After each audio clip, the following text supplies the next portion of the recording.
let's rectify that quickly because we had a good one last night. The Sixers and the Jazz, the best story in the sport. And early on, it was Ben Simmons. No Joel Embiid last night, no problem. Ben Simmons just took over the game. Look at him here on the offensive glass and throwing it down off the miss and then driving through contact, and it's good.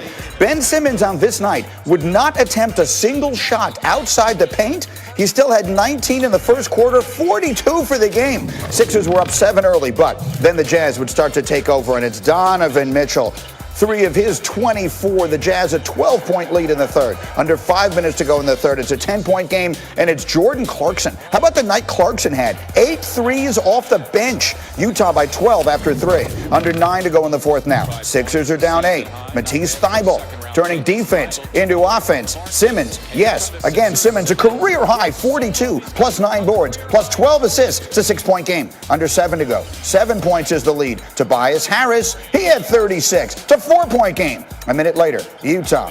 Clarkson in the corner. Clarkson, the 4th player in Utah history to score 40 off the bench. They had a 9-point lead and then looking to put it away, and that they would. Shot clock running down. Royce O'Neal. The Jazz took 45 threes in this game, and they win again, 134-123. They're not just winning on the court, but also at the bank. They're at 19-1 in their last 20 games. They've covered the number in 18 of those. That's the second best cover percentage over a 20-game span by any team in the last 30 years. Meanwhile, you want hoops? We got them for you tomorrow night. John Wall and the Rockets in Philly to take on Embiid and the Sixers. That's 7:30 Eastern. And it's followed by Jimmy and the Heat taking on Steph and the Warriors. Coverage starts with Stephen A's pregame Sports Center tomorrow night, 7 Eastern on ESPN. Coming up on the surface, Marcus Spears and Peyton Manning seem very different.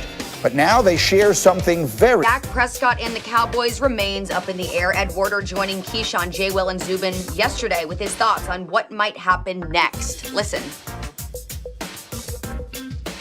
Unless the Cowboys give Dak Prescott exactly what he wants, I don't see Dak having any reason to do anything until the March 9th deadline to be designated a franchise player, because that's when he'll maximize his leverage. The numbers I hear for Dak are, hey, he's going to want 3 years and $40 million average.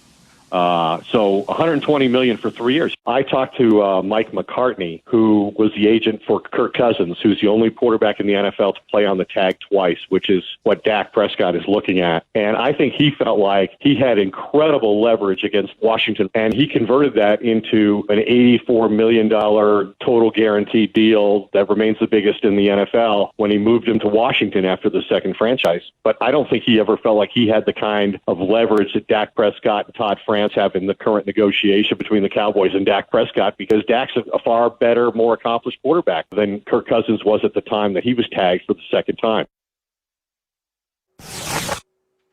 All right, we got Super Bowl champion Jeff Saturday joining us now, and Jeff, will get to you in just a second, but Max, I would like to start with you. If all of this is true, do you think that the Cowboys should pay Dak $40 million a season?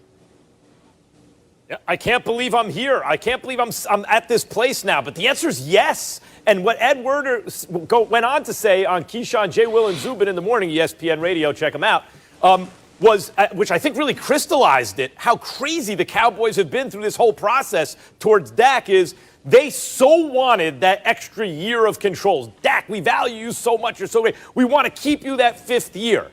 That instead of having control for 4 years, they have control for 1. We wanted that 5th so bad, we'll just take 1 instead of 4. What? Yes, I can't believe I'm saying Dak is worth 40.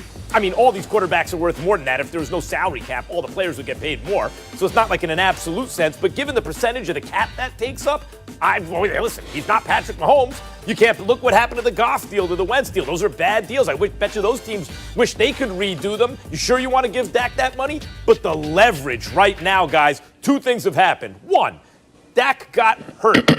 And in Dak's absence, with Andy Dalton, who I thought was a pretty good choice as a backup, in Dak's absence, you saw what that offense looked like. It went from absolutely elite in the NFL, one of the very best, to not that, decidedly, right? That's 1. 2, look at the division they're in. Think of the leverage Dak has, not just because he's a good player, but oh my God, Washington just signed Heineke to a backup deal, right? That's backup money, and yet he may be their starter. We'll see. Daniel Jones from my New York Football Giants showed zero improvement in year 2. Trust me. Year 1 and year 2, that's supposed to be your development year. And the Eagles, are you kidding? They're praying to get out of this Carson Wentz situation. Who knows what they'll get back for it, but they're going to give the job to Jalen Hurts. And the best thing Jalen Hurts has going for him at this point is that he's not Carson Wentz. Dak Prescott and the Cowboys are poised to run the division if they get this right. So it is enormous leverage. And considering the franchise tag is going to be over $37 million this year, what are we talking about? An extra couple million a year? Yeah, I never thought I'd get there and say, yeah, Dak's worth 40. To the Cowboys right now, he's worth 40.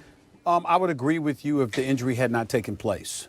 The fact that the injury has taken place is cause for pause. I think that he should have gotten his money long before this season began, before that injury ever took place, which was what had me ticked off at Jerry Jones and the Dallas Cowboys and how they treated this man. You're paying everybody else, but this man has been a model citizen. But attaching a level of pragmatism to this discussion, I would say based off of the injury that he has sustained, combined with the fact that you got Aaron Rodgers making $33.5 million and you got Russell Wilson making $35 million. Jeff Saturday, educate me and tell me what's the insult about Dak Prescott getting $38 million as opposed to the $39 million that Deshaun Watson is getting, or closer to the $45 million of a Patrick Mahomes. Deshaun Watson is a stud and he's healthy, not coming off an injury. That justifies his money. Patrick Mahomes is Patrick Mahomes. He doesn't have to justify his money. Aaron Rodgers should be getting paid more money. Russell Wilson, one could argue, should be getting paid more money, and they're getting less. Dak Prescott has a couple, he's got a couple of playoff appearances and a playoff victory on his resume, okay? They also have a situation where he was in the lineup when they missed out on the playoffs last year because they wet the bed. They lost every game from Thanksgiving, one of the greatest holiday seasons of my career, Jeff Saturday. They lost every game from Thanksgiving through Christmas. I mean, it was just a beautiful, beautiful thing. I've never wanted to see Cowboy fans more in my life. I was looking for them. I actually put out an APB for Cowboy fans. I was looking for them all over the place, okay? So this is what happened. Dak Prescott was in the lineup on the field when those things happened. And so we have to remember that. And so, okay, Dak Prescott, we understand that, the market gives you what the market gives you. You get what you can. We get it. But it's not like it's the end of the world if they said, okay, $40 million is a bit steep. We want to sit up there and we think it's around the price of $38 million. Your franchise tag would have you at 37. We'd give you 38. We don't think you deserve more than Deshaun Watson or Patrick Mahomes. I don't see anything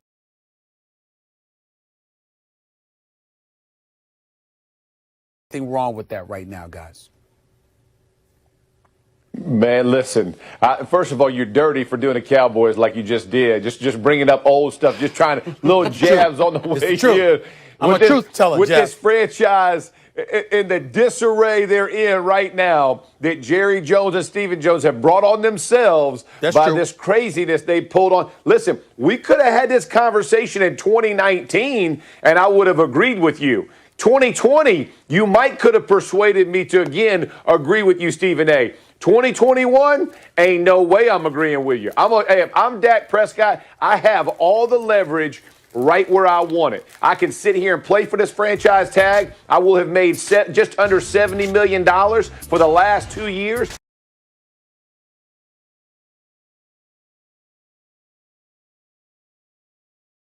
And I'm going to go somewhere and probably get $40 million a year. If I want to play for the Cowboys for 3 years at 40, guess what, Jerry? I earned it because I waited you out and I won the poker game, baby. You bluffed, I called your bluff, and now we're pushing all the chips all in, and I won. And if I'm Dak Prescott, that's exactly what I'm doing. And to your point, the one thing the Cowboys understand, why is the pressure so vital for them? Because the division is so bad. You're basically guaranteeing yourself a home playoff game the next 2 to 3 years if you sew up with Dak Prescott and get this team right. The issue was he's throwing for 500 yards. He's throwing for all these numbers before he gets injured. He's putting all this stuff. He's the only reason you're not getting totally blown out with as bad as your defense has played. If you can tweak that and get a little bit right, you're 9-7, 10-6 the next couple of years. You are literally printing money if you're Jerry Jones and Stephen Jones. The conversation should have been had in 2019, 2020. 2021, you're paying me every dime I want and how I want because that's where I am. Otherwise, I'm going to wait it out. All this sign and trade nonsense, why? Why would I have to do it? I'm going to wait a whole nother year. I'm going to get you again. I'm going to wait a whole nother year and see where I sit and which organization needs me. There are too many teams in the NFL, Max and Stephen A., that need quarterbacks of this quality. Is he a top 5 quarterback? No.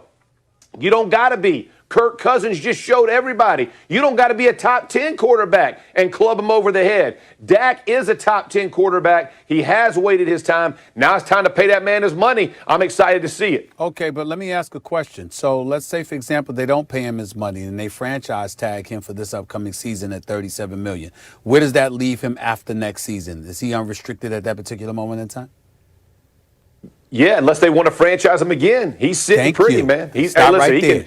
Pick his stop team. right there. Unless they want to franchise tag him again. So once again, you'd have to go on the field. Right?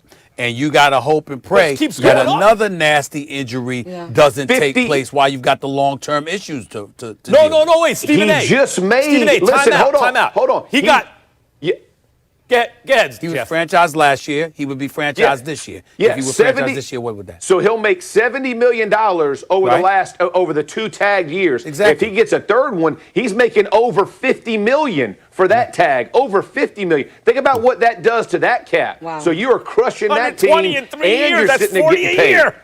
Oh, yeah, you just did it. Right. You just did this it. This is my point, Stephen A. If you look at it, he'll make his 120 in 3 years. Last year, by the way, the franchise tag, fully guaranteed. He got hurt early in